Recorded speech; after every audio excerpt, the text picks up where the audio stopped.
Hello, அனைவருக்கும் மாலை வணக்கம்.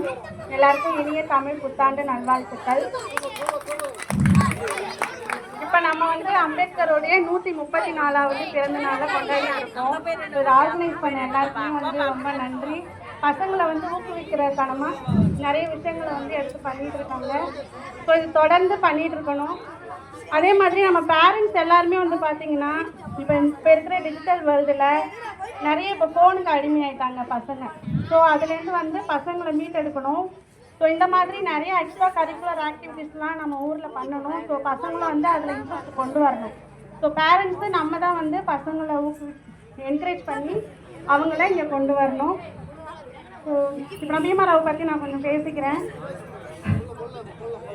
ஆக்சுவலி வந்து இப்போ டாக்டர் B.R. அம்பேத்கர் வந்து பார்த்தீங்கன்னா அவரோட குடும்பத்தில் 14ஆவதாக பிறந்தார்.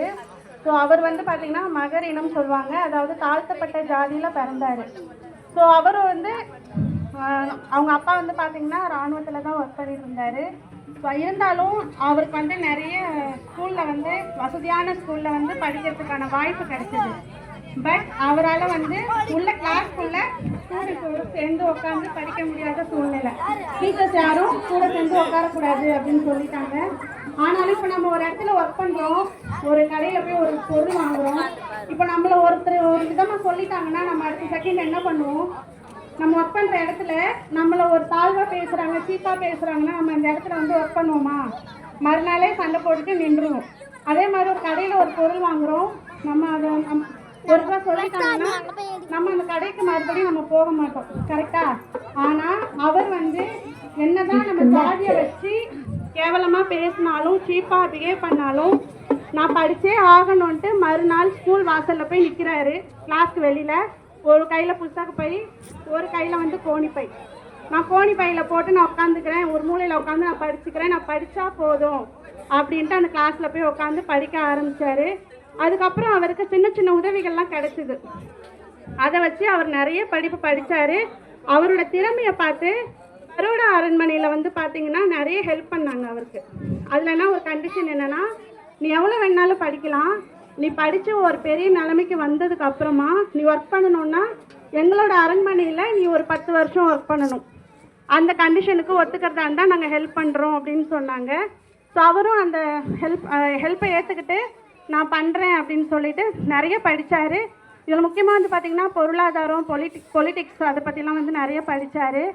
அதுக்கப்புறம் அவர் சொன்ன மாதிரி பரோடா அரண்மனையில் ஒர்க் பண்ண வந்திருக்காரு. அவர் இராணுவ செயலாளராக வந்து இராணுவ அதிகாரியாக வந்து ஒர்க் பண்ணுறாரு. அப்போ அவர் பெரிய ஒரு இடத்துல இருந்து ஒரு பதவியில் இருக்கார். அவ்வளோ பெரிய பதவியில் இருந்தாலுமே அவரோட PA, அங்கே இருக்கிற ஆயிரக்கணக்கான எம்ப்ளாயீஸு எல்லாருமே வந்து அவர் தாகம்னு தண்ணி கேட்டால் தொட்டு தண்ணி எடுத்து கொடுக்க மாட்டாங்க அவருக்கு.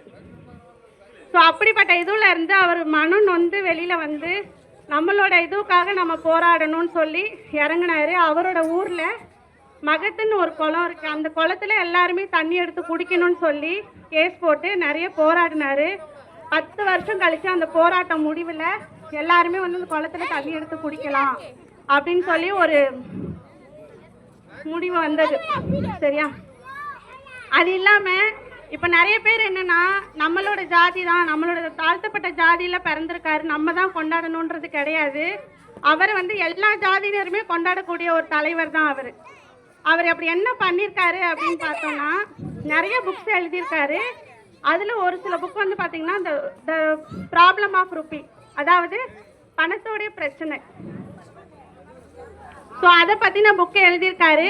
அந்த புக்கை வந்து மையமாக வச்சு தான் நம்ம இந்தியாவில் ரிசர்வ் பேங்க் ஆஃப் இந்தியான்னு ஒன்று வந்துச்சு. ஸோ அதை பேஸ் பண்ணி எல்லா பேங்கிங் செக்டாரும் இங்கே கொண்டு வந்தாங்க. ஸோ அவர் அந்த புக்கை எழுதலைன்னா நம்ம இந்தியாவில் ரிசர்வ் பேங்க் ஆஃப் இந்தியான்ற ஒன்று வந்திருக்காது. அதே மாதிரி வந்து பார்த்திங்கன்னா அந்த காலத்தில் அவர் இருக்கிற காலகட்டத்தில் வந்து எல்லா தொழிலாளர்களுக்காகவும் அவர் வந்து போராடி இருக்காரு. முக்கியமாக என் ஜாதிக்காக தான் நான் போராடுவேன்ட்டு கிடையாது, எல்லா தொழிலாளர்களுக்காகவும் போராடி இருக்காரு. அது என்னென்னா, அப்போ வந்து 14 மணி நேரம் வேலை செய்யணும். ஒரு கம்பெனிக்கு வேலைக்குன்னு போகிறோன்னா 14 மணி நேரம் வேலை செய்யணும். அதை 8 மணி நேரமாக மாற்றினார். போராடி 8 மணி நேரமாக ஒர்க் பண்ணணுன்ற மாற்றிருக்காரு. அது இல்லாமல் விதவைகள் மறுமணத்தை ஆதரித்தார். பெண்கள் வந்து சின்ன வயசுல கல்யாணம் பண்ணி கொடுத்து கணவன் இறந்துட்டாருன்னா அவங்க வந்து கடைசி வரைக்கும் அப்படியே தான் இருக்கணும், இல்லைன்னா உடன்கட்டை ஏறணும். இந்த பழக்கம் தான் அப்போ இருந்துச்சு. அதை மாற்றி விதவைகள் மறுமணத்தை ஆதரிச்சு அதுக்கான போராட்டத்தையும் பண்ணி அதுக்கும் வெற்றி பெற்றாரு. அதே மாதிரி இப்போ எடுக்கிறோம் இல்லையா, இஎஸ்ஐ, பிஎஃப், அதெல்லாம் நம்ம ஒரு கம்பெனிக்கு வேலைக்கு போனால் நமக்கு தராங்க இல்லையா. ஸோ அதுக்குமே வந்து அவர் தான் காரணம். அவர் கொண்டு வந்த சட்டம் தான் எல்லாம் முடிச்சுட்டு. அப்போ வந்து அவர் படிக்கக்கூடிய வயசில் கிளாஸ்க்குள்ளே இடம் கிடைக்கல. லாஸ்ட்டில் எல்லாம் முடித்து எல்லாம் படித்து பெரிய பாரிஸ்டர் பட்டம் வாங்கிட்டு ஒரு பெரிய பாராளுமன்றத்தில் முதல்ல சட்டத்தை இயற்றணும் அப்படின்னு சொல்லி வரும்போது இவரை தான் வந்து கூப்பிட்டாங்க. அப்போ இவர் கையில் சட்ட புக்கு இருந்துச்சு. ஸோ இதை வச்சு தான் எல்லா வித சட்டத்தையும் கொண்டு வந்தாங்க. இப்போ நடந்துட்டு இருக்கிற எல்லா சட்டமுமே அவர் கொண்டு வந்த சட்ட புத்தகம் தான். ஸோ இப்படிப்பட்ட ஒரு மனுஷனை யாரும் வந்து தனிப்பட்ட ஜாதியினருக்கு தான் சேர்ந்தவர்னு சொல்லி யாரும் நினைக்காதீங்க. எல்லா ஜாதியினருமே கொண்டாடக்கூடிய ஒரு தலைவர். இப்போ வந்து லேடிஸ் எல்லாம் ஃப்ரீயாக இருக்காங்க, நல்ல ஒரு சுதந்திரமாக இருக்காங்கன்னாலும் அதுக்கும் வந்து அவர் தான் காரணம். நம்ம 8 மணி நேரம் வேலைக்கும் அவர் தான் காரணம். எல்லாருமே வந்து அவர் கிடைச்சதுக்கு நம்ம சந்தோஷப்படணும். நன்றி, வணக்கம். நன்றி. அடுத்தபடியாக தமிழரின் பாரம்பரிய கலையாகிய